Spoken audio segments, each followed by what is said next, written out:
All right, now I said I wasn't going to do a recap or a review on Episode 3 of Obi-Wan Kenobi until the fourth one came out, but considering what happened, I feel like I need to do a review. And man alive, is this show all over the place. I'm going to talk about what I really liked, what I thought they could have done better with, and I'll give you my overall thoughts on this. So there are going to be spoilers in this. So if you haven't seen it and you don't want to know anything, don't watch. All right, so this third episode picks up with Obi-Wan really trying to communicate with Qui-Gon. Now, at the end of Episode 3, Yoda tells Obi-Wan that I have something for you to do. Qui-Gon has been able to reach out from the dead, and I'm going to teach you how to communicate with him as well. Well, here it is 10 years later, and Obi-Wan still hasn't been able to communicate with his master. And I figured in the first episode we were going to see him communicating with his master. So it's taking a long time for him to be able to do this, and it's not happening.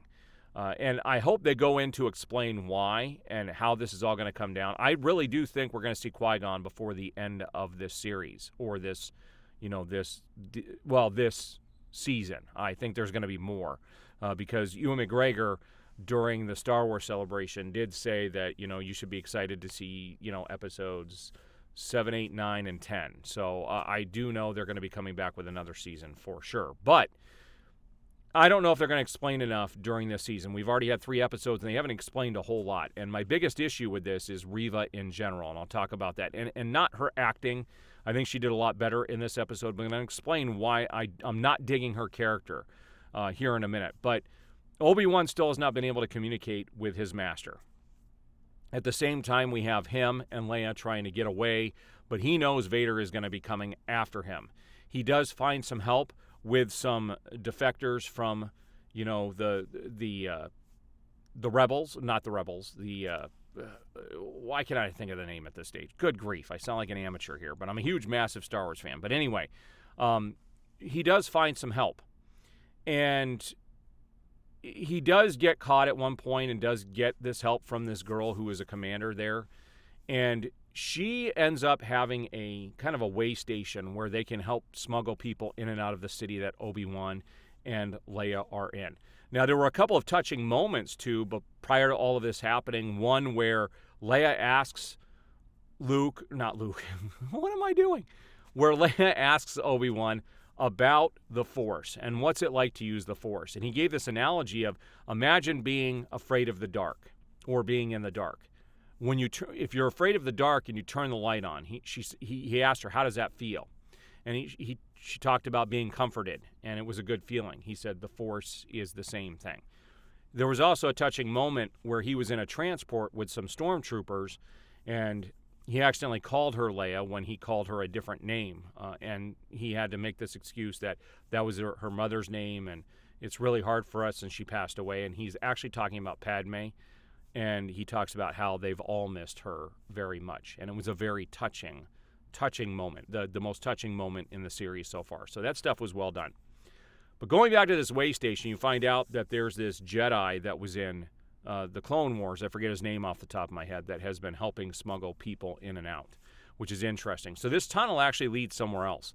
Well, Vader does show up on the planet to go get Obi-Wan, which is phenomenal. We get to see Vader in this episode be put together, which we've never seen before. And it was pretty gnarly to watch. It was really well done. And then we get some Vader talking to Reva, which is an interesting conversation.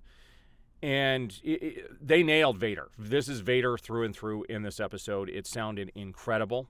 And so we've got Vader going after Obi-Wan. And when Obi-Wan is on the planet, he's like in this way station, this secret building with the thing, and tells the girl who's helping them, you go with Leia, you go to the transport, I'll meet up with you guys, I have to take care of this. And he watches Vader just snap people's necks. Innocent people are being killed. You get to see how brutal Vader really is. And that's when Obi-Wan goes outside and kind of sits off to the side and knows that Vader is going to sense him. So Obi-Wan kind of grabs his attention, and Vader walks off. Reva wants to go follow, but is held back by one of the Inquisitors. So we get the confrontation with Obi-Wan and Vader. And you could tell, Obi-Wan gets his butt kicked the whole time. And you could tell that he's just shocked at what Vader has become. It was really well done on the acting on Ewan McGregor's part, because you could see the pain in his eyes, that this was his old Padawan, and to see what he's become, he just can't believe it.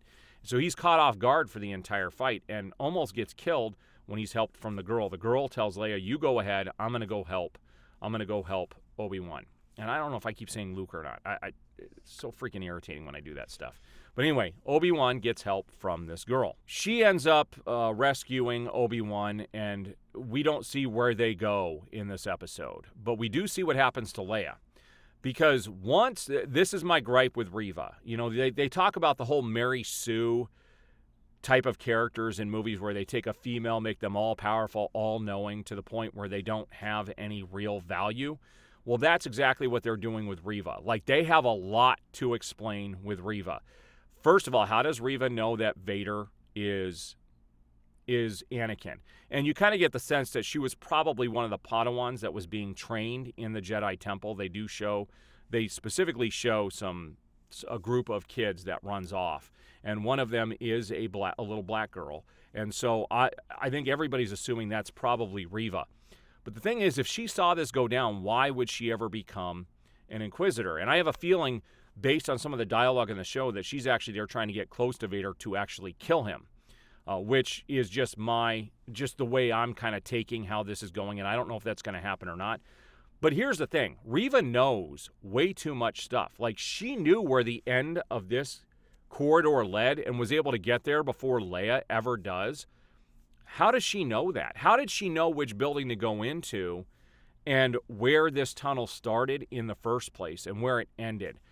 None of that makes any sense. She is either so attuned to the Force that she just knows all of this stuff, or something else is going on. But they're not explaining any of this in the program. It's like we're just expected to accept what they're doing.